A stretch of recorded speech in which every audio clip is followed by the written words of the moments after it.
just welcome. Thank you for joining us here as we're having our cafe church here. You said it right, Dad. Thank you. I've been practicing. Amanda has her coffee. I've got my water. And so I take a sip.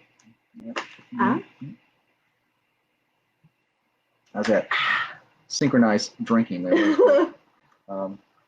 So as we're getting going here, just want to say hi. And one of the things that we wanted to do this morning, actually it's still this morning, not afternoon yet, is as Amanda and I are sharing some things, we want you guys also to take some time in the comment section to share your aha moment or the thing that just resonated with you from the sermon today.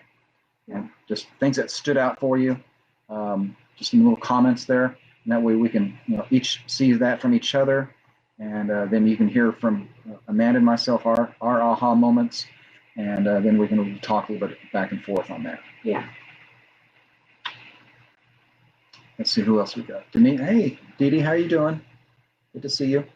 You're back from, Bob and Denise are back from San Diego. I heard you guys were down there for the weekend. So good to have you back. Oh, Larry's in Omaha. Awesome. Wow. Thanks, Larry, for joining. It's nice that we can still be together. Yeah, it is. What's the weather like there in Omaha, Larry? Is it I don't know, it's boiling here. Anyway. Boiling, yeah, 80 degrees. Okay, it's hot for California. All right. So, Amanda, why don't you go ahead and start off? Okay, so as you guys are typing your things that resonated with you from the sermon, the thing that stood out to me is that I kind of remembered why I like rewatching movies. I am I'm a theater person, I'm in the arts, but I like rewatching movies because a lot of times there's hints within the movie about the thing that's going to happen at the end, and you don't really see those things until you watch it the second time. And when Darren was preaching, he was talking about how the curtain being torn, which is the climax, the end of the movie, the end of the book, the end of Mathew,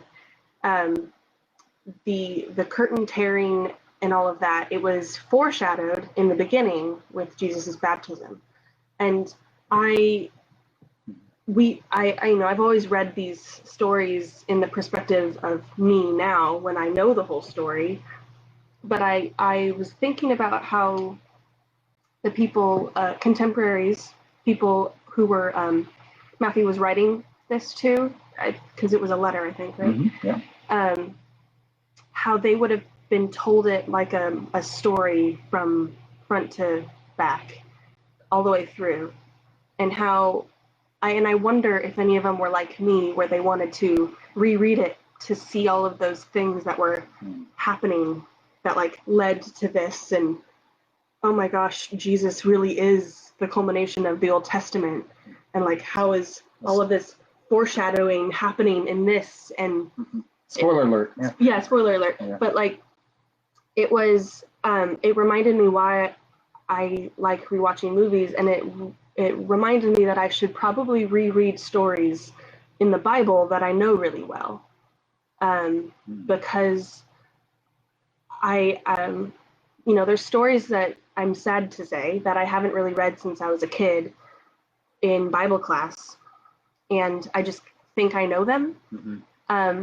But I wonder what I would be able to get from it now that I've known and studied more, going back and rereading and re-studying all of these things. So it kind of reminded me why I enjoy rewatching and rereading things, and it told me that I should probably do that more with the Bible, not just other media, if that makes sense. Because I really, storytelling is my thing. I love stories. I love creating stories. And I mean, God's an amazing creator. Might as well read his story, right? Exactly. Yeah. Yeah, that's funny. She mentioned that because, sometimes when we're like, okay, let's watch a movie on Netflix or something, and we'll go through the listing, And Amanda will bring up a movie, and I go, "Oh, I haven't seen that. Have you seen it?" She goes, "Yeah, I've seen it." I go, "Well, I don't want to see it again if you've already seen it once." But now I'm more seeing that she is able to see it the second time in a different fashion, and seeing it in a new view.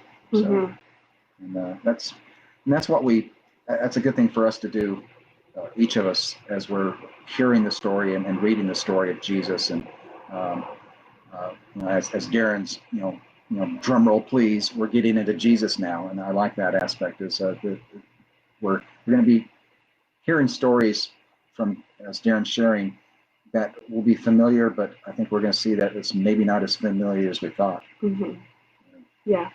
And as we study other things, rereading a story we know so well will bring to light things that you never saw before, which is exciting. Yeah. And that was definitely one of the aha moments for me, was that, I get, again, being the person who's going to share in this cafe time, I get the sermon ahead of time. And Amanda was laughing at me because I think this was actually the 4th time I've listened to the sermon.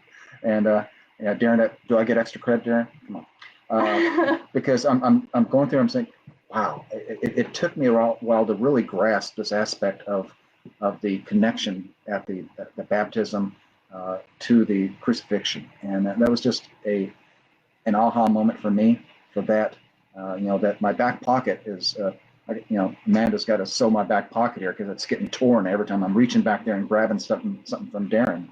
Sorry. And it was a great, connection for me to see how, God opened up the heavens and earth, and then it opened up again at his crucifixion. That was just a amazing, thing to really connect those two. The other one for me was just one of his points was the first point, that how the Israelites were expecting a Messiah that was going to free them from oppression. And, this is not the, they were looking for a Rambo, but no, they got Mr. Rogers, whatever, Well, okay. All right, I'm going too far. All right. Yep. But they didn't get the leader that's going to overthrow the government that they were anticipating or expecting. They got someone who is, coming with the Spirit of God, and with the kindness and the humbleness that they weren't expecting. And sometimes I might have that same kind of atmosphere in my life. I'm thinking, God, I want you to just, take away all this bad things in my life, take away things that are not working right. But I think God's working on my heart rather than my situation more. And that's, things that I'm realizing more through, that point that was brought up. So read a couple things here. Kathy, the earth shook, the curtain was torn, and the guards said, "Surely this is the Son of God." But they didn't change or follow his teaching. That's a great point, Kathy, is recognizing, acknowledging who Jesus is doesn't necessarily equate to following. And you can make that statement, and you can say, yeah, Jesus is that person. He's that, prophet. He's that, man that God sent. But if he doesn't change your life, doesn't cause you to live and be different, then it's not the same. David's comment, how would it have been like back then to all of a sudden see a dead relative walking around, and just, that's crazy. That's and Kay Cahoon, not done by human hands, death overcome. Yeah, the curtain was torn from top to bottom. Yeah. Hi, Janice. Sorry you're a little bit late getting here. Well, good to see you. Yes, God is known for doing the unexpected. Or sometimes I like to think of it as it's probably, it's human unexpected, because my brain doesn't work that way. But it's very logical. It just isn't human logical. Yeah. His plan from the beginning was just to redeem us, and that's his plan. Never changed. God never had the never saw that coming moment. Yeah, he had the plan all along, and Jesus was the fulfillment of that plan. Anyone have any comments about what we've said or anything else about the sermon? I did see that, Larry, you're at your dad's memorial. We're sending you lots of love and prayers. Mm-hmm. Yes. Any other comments here? Looking for the other folks to join in and share. Thanks, David. David said I had a good point. Do it a lot. I'm just putting it in the video that David said I had a good point. Okay. Mm-hmm. Thanks, David. Now I got to live with that the rest of the day today.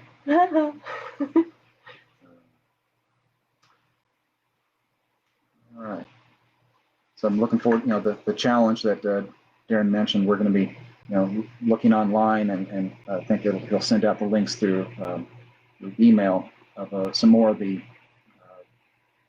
stories and things that are happening in our country, that we can see that aspects of people being exploited either in other countries or here locally, and we can just kind of sit in that, as we've talked before, about see what that's about, and see how that impacts us, and see how we can maybe for a moment feel the oppression or the pain of other people. Ed, Rome overthrew and destroyed Israel. How was Rome overthrown? Not by Christ's people. Interesting point. But Christ's people continued, but Roman's empire didn't. That was part of it. Okay. Any more comments there? Let's see. So I've got something I also wanted to share with you guys. A lot of you have been sharing with us, and some of you may have friends in other churches that are starting to come together, or maybe came together then backed off due to different circumstances. And so the leadership team of Darren and David and Chris and myself, we've been talking about this for quite a while, and we just wanted to share something with you. I got a little letter here to read to you, and it'll be sent out to everybody to different mediums, either through email or other aspects. So just wanted to share something with you. So I'm going to read this here. Good morning, church family and friends. We, the leadership, hope all of you are doing well, staying secured from the possibilities of contacting the virus. We know that it's been a series of personal and spiritual challenges, but we pray that all is well with you. Today, we'd like to say, with everything that is going on and the uncertainty of the future, the lead ministers and elders have had conversations regarding the reopening of the church building for services. We have looked at multiple sources of information regarding the COVID-19 virus and its effect on our nation as well as our local community. With the recent raise in cases, the leadership team of the elders and the lead minister believes it would be irresponsible at this time for us to reopen the doors. We feel that we have an obligation to our body to act responsible and not be careless. We cherish and we love each one of you and care for your health as well as your spiritual being. We understand that many of you are ready to resume our regular Sunday worship and fellowship time of togetherness, and I know I am also. Some of you made some proposals which the leadership have considered. We desire to see your smiling faces, and we desire to converse with you, and we desire to embrace you as brothers and sisters. We know that part of our spiritual growth comes from interacting with each other. We, the leadership, wish to continue to grow with each of you. However, as we stated, it would be irresponsible for us to reopen the church building for services and put so many of our young at heart and seasoned loved ones, I think I'm getting into that category right now too, at risk during this time of the coronavirus. We continue to monitor the situation, and we'll do our best to keep you all abreast of any changes as it relates to the reopening of the church. Now, moving forward, we're looking for opportunities for togetherness in different forms, either via Zoom or other ways. And those other ways could be small group meetings and different things like that in social distancing type of atmosphere. Or during Zoom. Yeah, or during Zoom. Yeah, and that takes your health into consideration. So we're also asking everyone to continue to pray for our church members, as some of them are at higher risk than others. We're asking that you continue to check on each other as we're doing, and thank you for the spiritual care team for doing a great job with that, and many others who are not really a part of the official team, but are still checking in on each other. Thank you for that. By doing this, we believe that we'll continue to grow in spirit and in love for each other. So if you have any thoughts or inputs or questions about this, please do reach out to one of the elders, and we'd love to discuss this further with you. So we wanted to come with a more formal statement sharing with you, just letting you know that we are looking into this, but at this point in time, we've decided not to reopen the church. So, hey, hi, Carrie. See that you're on.